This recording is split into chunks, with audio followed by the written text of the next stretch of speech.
कहानी की शुरुआत रिकी नाम के एक लड़के से होती है जिसे मर्डर के जुर्म में 10 साल की सजा सुनाई गई है। अगर ये कोई आम जेल होती तो शायद उसके लिए ये 10 साल आसानी से कट जाते, लेकिन ये भविष्य की जेल है। सन 2001 के बाद दुनिया भर की सरकारों ने सभी जेलों को प्राइवेट कर दिया था, जिसका मतलब है कि इन 4 दीवारों में वार्डन का अपना ही कानून चलता है। ये पैसों के भूखे लालची लोग इन कैदियों को गुलामों की तरह इस्तेमाल करते हैं, पर इन्हें जरा भी अंदाजा नहीं है कि इनकी जेल में किसने कदम रखा है। कैदियों से भरी एक बस जेल की चेक पॉइंट्स को क्लियर करते हुए मैक्सिमम सिक्योरिटी जोन में आती है। बाकी जेलों की तरह ये भी एक प्राइवेट जेल है।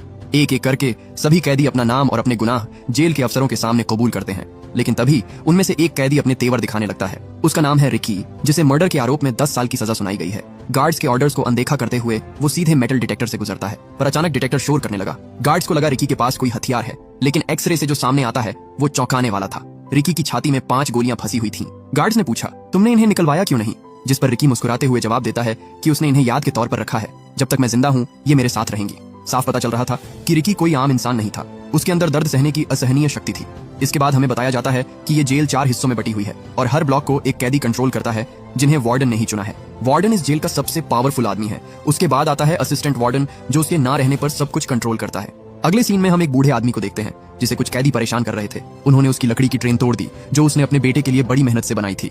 बाकी कैदी बस चुपचाप खड़े तमाशा देख रहे थे, लेकिन किसी ने भी उसकी मदद करने की हिम्मत नहीं की। पता चला कि इस आदमी की कुछ ही दिनों में बेल होने वाली थी, लेकिन जेल के कप्तान का राइट हैंड सैमुअल उसे धमकी देता है कि जब तक मैं इजाजत ना दूं तू यहाँ से बाहर नहीं जाएगा। ये सुनकर बूढ़ा आदमी गुस्से में आ जाता है और वुड स्लाइसर उठाकर उस पर हमला करने की कोशिश करता है, मगर सैमुअल फुर्ती से उसे पकड़ लेता है और उसी स्लाइसर से उसका मुंह बेरहमी से छील देता है। उसकी चीखें सुनकर गार्ड्स वहां पहुंचते हैं, लेकिन मदद करने की बजाय उन्होंने सैमुअल को वहां से जाने दिया और पूरे मामले को दबाने की कोशिश की। सैमुअल जैसे ही आगे बढ़ा, रिकी ने उसके रास्ते में टांग अड़ा दी, जिससे वो सीधा कीलों के ऊपर जा गिरा।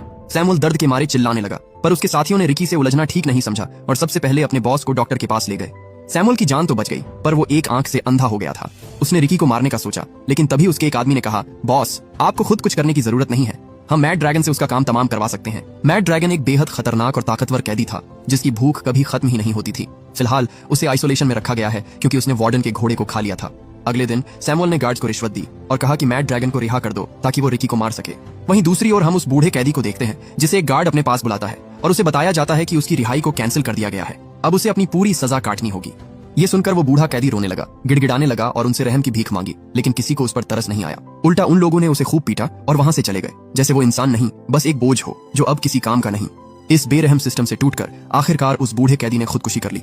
रात में गार्ड्स ने जब देखा कि वो रस्सी से लटक रहा है तो उसकी लाश को नीचे उतारा गया। सभी कैदी बस उसी के बारे में बात कर रहे थे कि कैसे उसे यहाँ टॉर्चर किया जाता था और उसे सैमुअल में सुसाइड करने के लिए मजबूर किया। रिकी अपनी सेल में चुपचाप बैठा ये सब सुन रहा था। जब गार्ड्स उसकी लाश को बाहर ले जा रहे थे तो रिकी उनके सामने आकर खड़ा हो गया। उसने कहा, ये मर चुका है, कम से कम मरने के बाद तो उसे बख्श दो।